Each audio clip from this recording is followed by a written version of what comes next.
if you ask about what do you think about the human rights situation, they end up sort of saying, well, we focus on sort of specific cases that are particularly graphic. There was the woman who was just recently released from detention after months in prison, who was tortured and who had cancer, I think, was sick. So it's a clear case, and okay, so she was released, and that's very good and well. But it doesn't address the larger patterns of human rights abuse, and it certainly doesn't go into political reform. When you ask him about political reform, he says, well, we favor it, and I already made the argument earlier, echoing the administration, saying, without political reform, you're actually driving the Shiites into Iranian arms, and that's something nobody wants. So, it's in the regime's self-interest to pursue political reform. But that's easier said than done, because then in the same breath they say, but Saudi Arabia has, as I said, a chokehold on Bahrain and is going to prevent any kind of accommodation. And that seems to be the bottom line. And the United States doesn't want to confront that particular dilemma.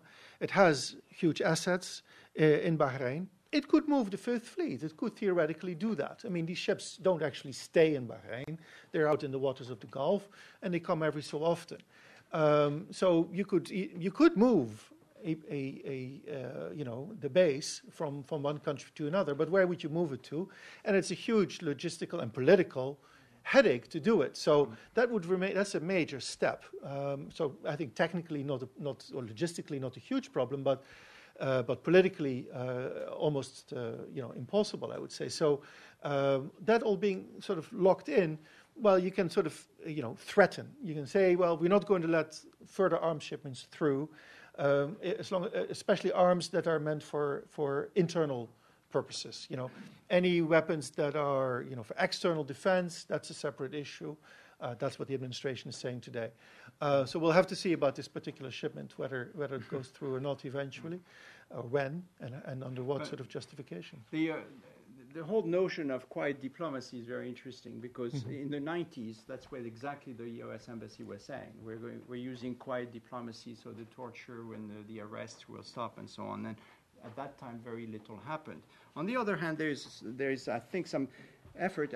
The rumor, and that's purely a rumor in Bahrain at one point, was that the Crown Prince was under great criticism by the more extreme members of his family, by the Saudis, for trying to establish this constitutional monarchy. And there were some rumors in Bahrain that he would be removed as Crown Prince. And when I heard that, my feeling was that the Americans should, and they may have, with a capital M-A-Y underlined 3 times, they may have put some pressure on the government to keep the Crown Prince, because even though he's lost a lot of his credibility and his power these days, I think he's still there to fight another battle later. And that would be, I think the Crown Prince is much closer to the U.S. than anyone else in the government of Bahrain. So I think there are some efforts. What can we do? Nothing much. At this point, the Sunnis, the brothers in government and the outside government, there's the Salafis, they hate us today. And but a lot of the more extreme Sunnis, Shia, hate us. So they're really caught in a bind here. And I think the lead for U.S. policy, and there are some people who know this very well here, much better than I think the lead of U.S. policy in Bahrain is taken by Saudi Arabia. We will do, if the Saudis tell us to do this, we'll do this. If they tell us to do that, we'll do that. Nicely, that's all. I think a good illustration of that is the interview with Khalifa bin Ahmed al-Khalifa in today or yesterday's gulfnews.com. You can find it.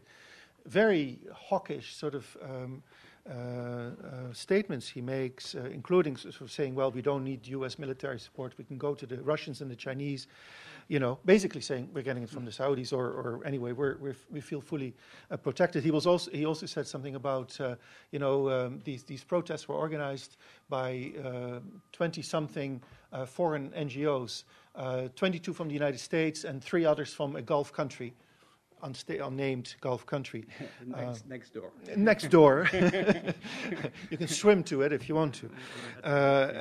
And so I think, the singling out of 22, unnamed also, NGOs from the United States is very significant on the part of that corner of the regime.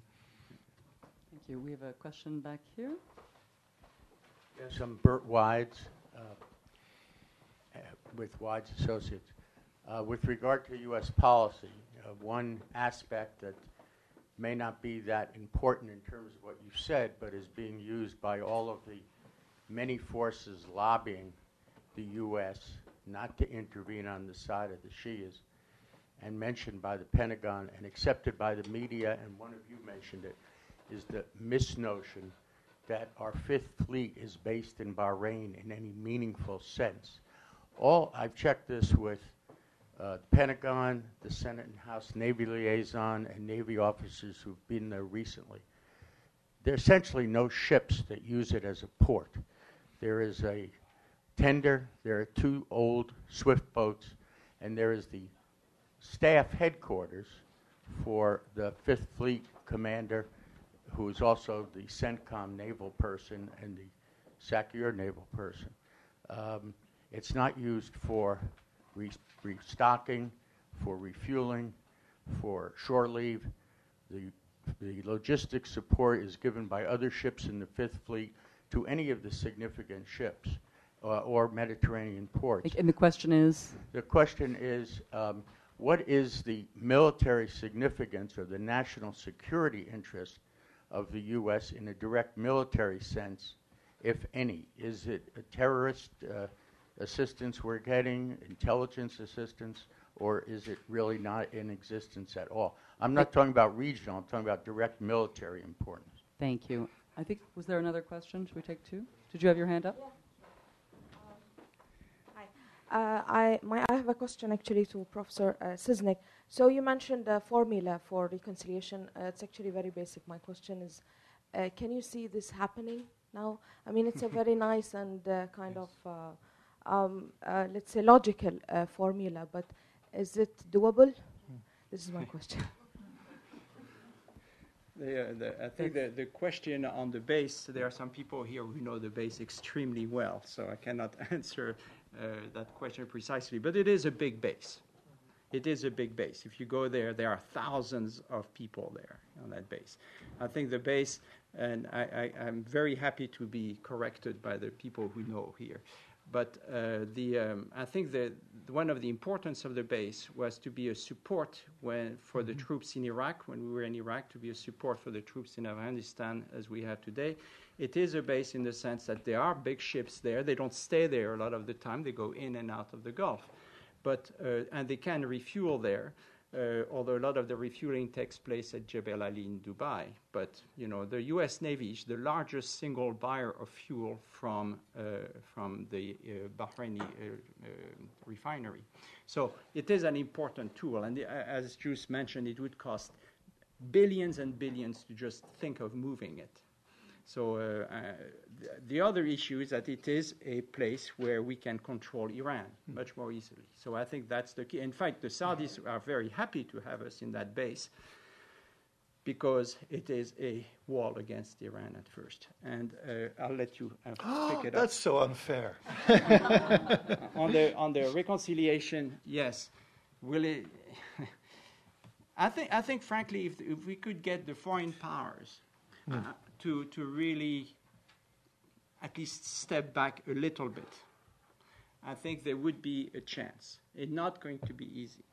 The Truth and Reconciliation Committee of South Africa did not happen easily and quickly. So, but that's the kind of things we have to think of. Well, I said it was unfair because you raised the issue of reconciliation, but it's our métier. so I will also take a crack at it. It's very important to get from point A to point B being some kind of reconciliation. And it has to be done in steps. And I think, it's the absence of political will that is always the problem. I think as long as the protests continue, but as long as they remain peaceful, these are 2 important conditions, then that pressure continues to be there. That also means that internationally, the United States and others will continue to put pressure on the regime. If the protests turn violent, I think that may dissipate. So that's really very important. No government on earth does anything voluntarily. It's all through pressure. And